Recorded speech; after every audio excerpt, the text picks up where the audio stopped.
Good to see everybody.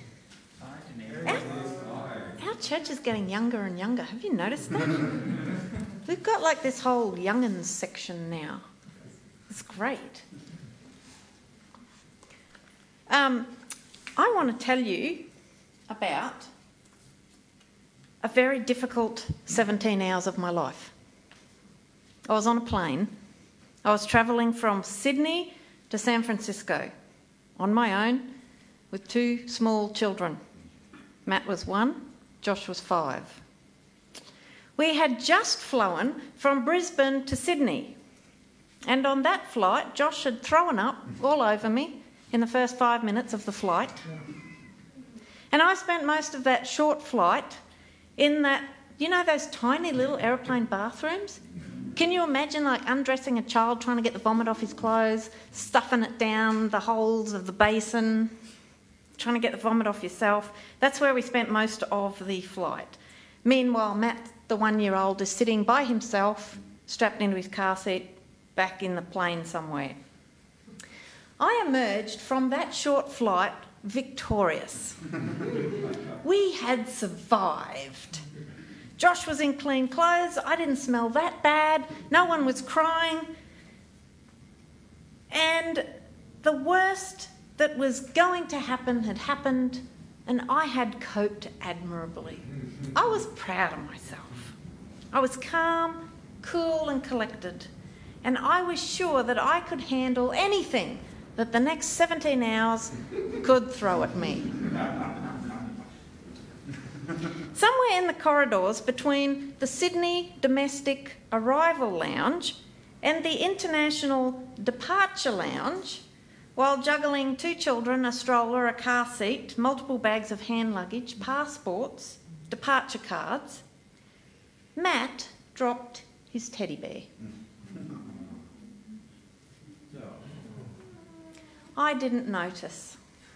I didn't notice Bear's absence until the announcement came to board the 17-hour flight to San Francisco. If you have never been a parent, you may not understand the feeling of terror that I experienced in that moment. Because you see, Matt needed his bear to go to sleep. And I was pretty sure he was going to need sleep in the next 17 hours at some point. Well, the flight was as horrible as you can possibly imagine. Matt cried for about 8 straight hours while I paced with him up and down the aisles. Josh was not impressed by being completely ignored by his mother, and he started throwing a tantrum on the floor, kicking the seat in front of him and crying loudly. The rest of the passengers, well, they responded with various levels of disapproval or sympathy. The sympathy dried up somewhere around the end of the first hour. Somewhere in those hours, I don't know when, it's all a blur to me, an airline steward came over and crouched down beside me and quietly asked if there was anything that she could do for me. And I don't know what it was, like maybe it was just the tone of sympathy in her voice. It just completely undid me. And I lost it. And here's how I lost it. I pointed at a passenger at the end of my row across the other side of the plane, and I shouted, "That woman glared at me!" And then I just dissolved into floods of tears. I don't often lose it in public. I felt mortified. I was embarrassed. This is not how people are supposed to behave on planes. People are supposed to chat quietly, you know, politely stand in line for the bathroom, gently toss and turn in their seats, trying to find a comfortable position to sleep. They're not supposed to yell belligerently across the plane at fellow passengers. They're not supposed to weep hysterically with snot and tears running down their faces. I heard that. There's no sympathy here, is there? The steward, well, she ushered me up to the front of the plane. She could see that this was not a good scenario. She had to do something. She sat me down. She made me a cup of tea. Somebody else came and took Matt and paced up the aisle. He, of course, promptly fell asleep, making me look like an even more incompetent mother. Let's pile on some guilt on top of everything else. Probably someone was sent to apologise to the glaring woman on behalf of me. I tell you this story today because I want to talk about emotions, what they are, how we view them, and what to do with them. And I'm aware that there are several people in our congregation today who are grieving deeply over recent losses. And I just want to give you a heads up that grief is one of the things that I'm going to talk about. And I thought about postponing this topic for another time, but it's such a common experience that there might never be a time when someone among us isn't grieving. And I'm hoping that maybe it will be helpful. The impetus for this sermon came from a book review that I had to write recently on a book with, I don't know, were they trying to be witty, I suppose? The Passions of the Christ. And the subtitle is The Emotional Life of Jesus. The author made the point that we don't often see Jesus as an emotional being, particularly one who experiences emotions that are often perceived as negative. We've either made Jesus into a rather insipid, nice man. He's a nice man, isn't he? And he sort of radiates serenity and friendliness pretty much all of the time. Or else we see him as a bit of a stoic type. He's always in emotional control, isn't he? Because, well, he's perfect, right?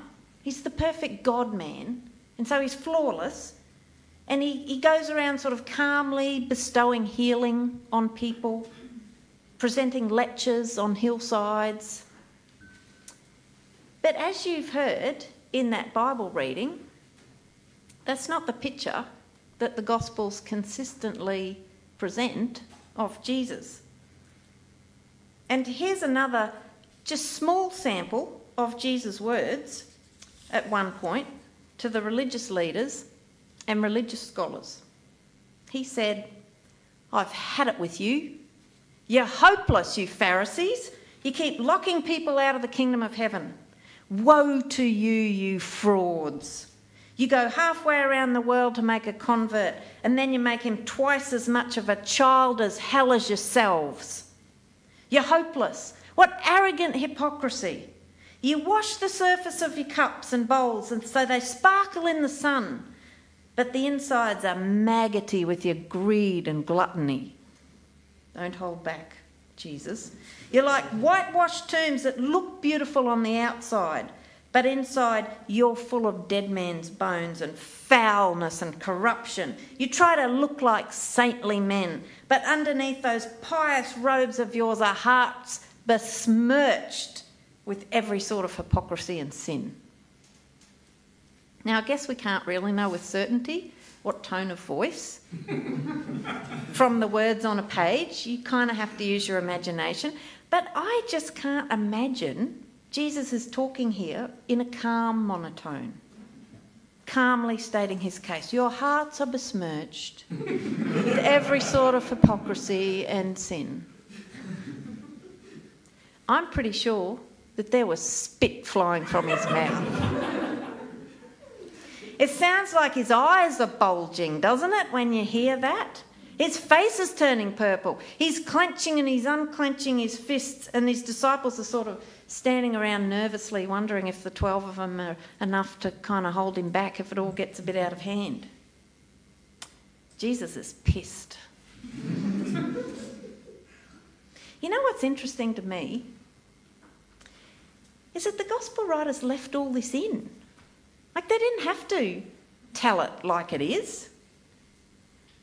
They didn't tone it down to make Jesus look a bit more under control.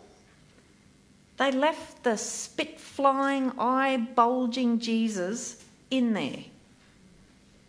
And I want to ask, what does that say about Jesus? What does it say about what he was like and how the gospel writers want us to understand who he is? Because this isn't the only place he's angry.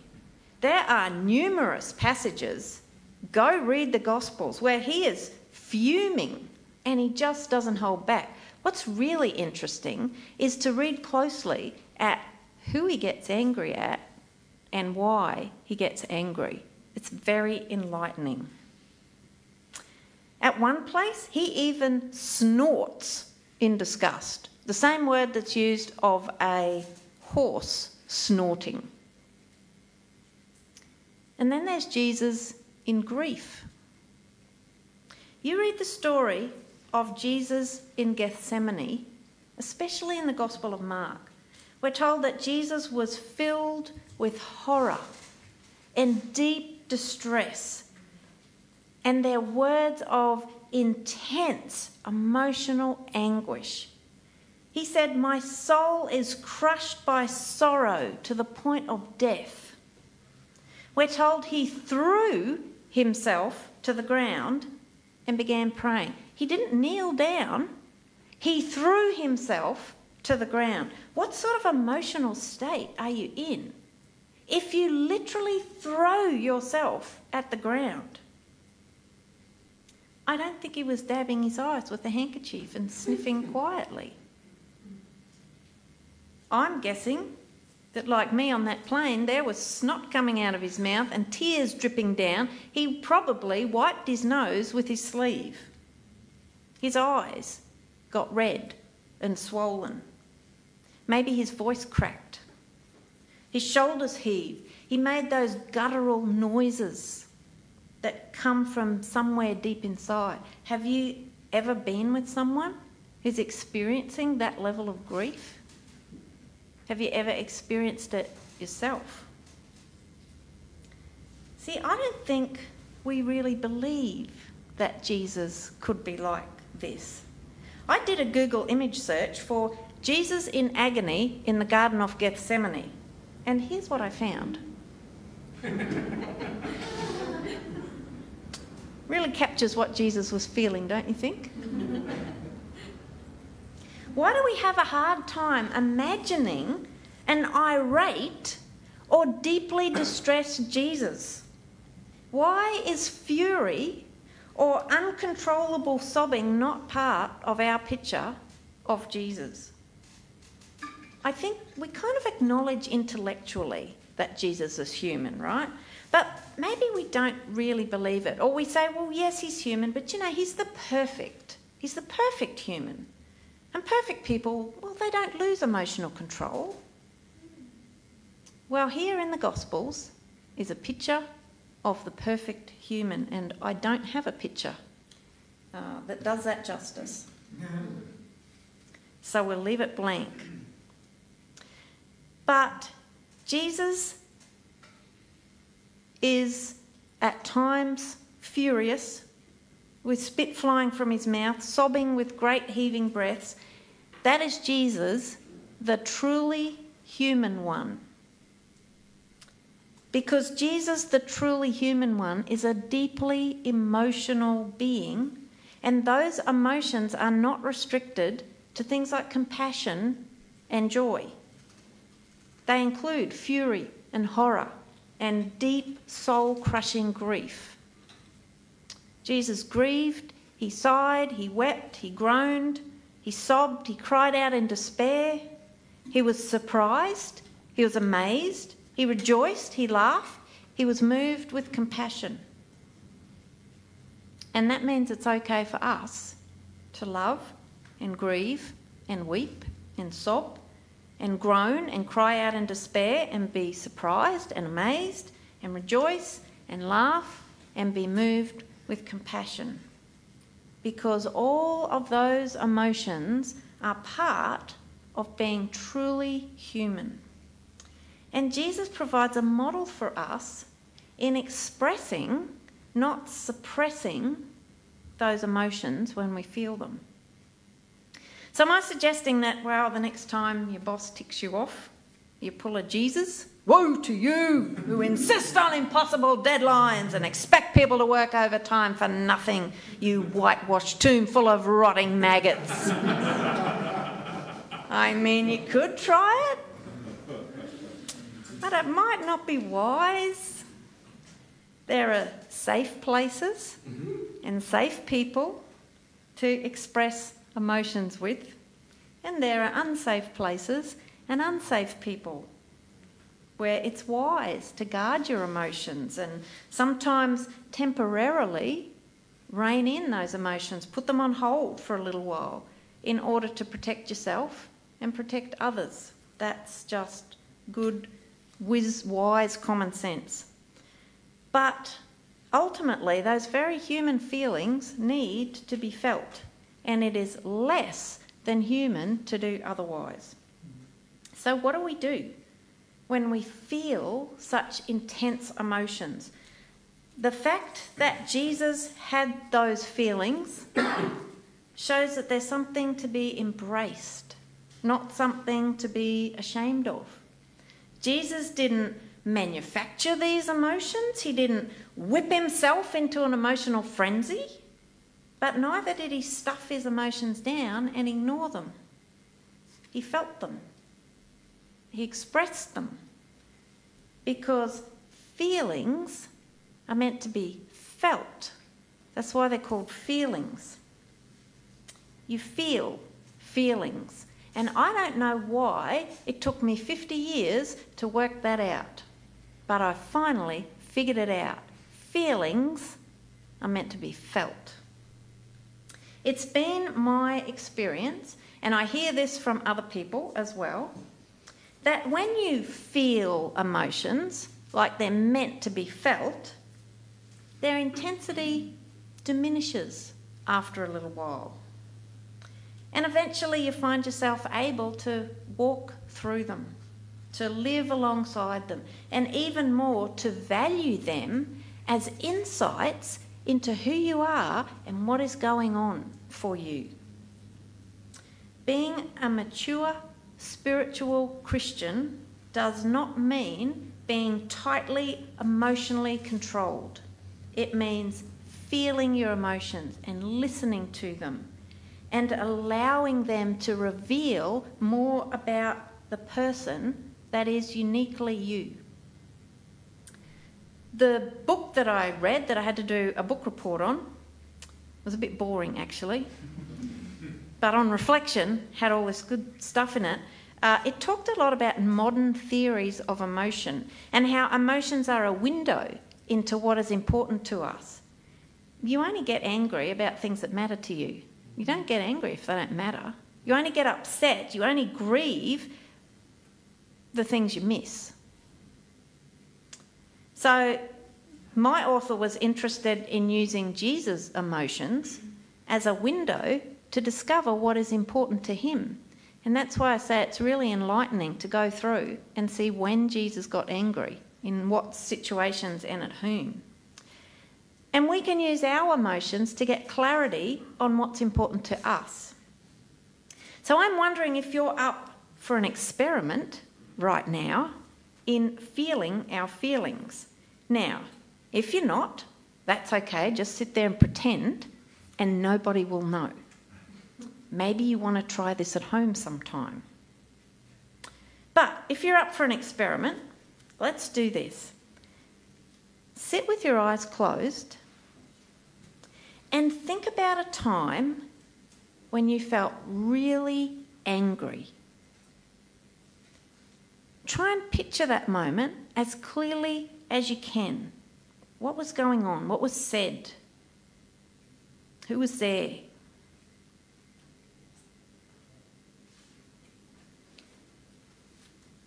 Now you're remembering a situation. Just put that situation to one side for a moment. And now notice how you are physically feeling. Like what's happening in your body. Is your stomach tight? Is your jaw clenched? Is there a lead balloon sitting heavily on your chest? Does your head feel full? Are your shoulders tense? Different people feel feelings in different places in their body. Where do you feel yours? So having put that situation to one side and notice how you're feeling, noticing the physical sensations in your body, don't try and make those sensations go away. Don't try and get rid of them. They're not a flaw. They're nothing to be ashamed of. They're a gift to you. So just sit with them. Just sit with them and keep them company. They're a little bit like a small child who's tugging on your sleeve. They just need some attention. So give them some attention. Pay attention to them. Acknowledge them. Embrace them. And feel those physical sensations. This is a better thing to do when you've got a bit more time. But if you pay attention long enough to those sensations, you might find that they kind of settle down after a little while. They feel a little less intense. And that's the time to gently ask those feelings some questions. Ask them why they've shown up. Listen to them. Listen to them with compassion. And try to understand what they're saying, just as you would a good friend or a small child, because your emotions are the key to what's going on with you. They're designed to help you discover what's troubling you, what needs to be resolved, and what's important to you.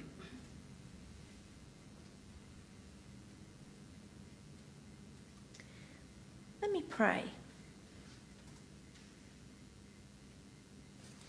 Father, we are thankful that you know us inside and out. You know all about us. You know our relationships. You know what's going on with us. Lord, you know the inside of us as well. You know when we're angry, maybe even better than we do. You know when we're feeling unsettled, when we're feeling uncomfortable, and Lord, you know the reason why. Would you help us to accept all the emotions that come to us as part of being truly human? Lord, I am so thankful for all of those stories in the gospel where Jesus was grieved or angry. I thank you, Lord, because it shows us something about being truly human and maybe frees us up a little.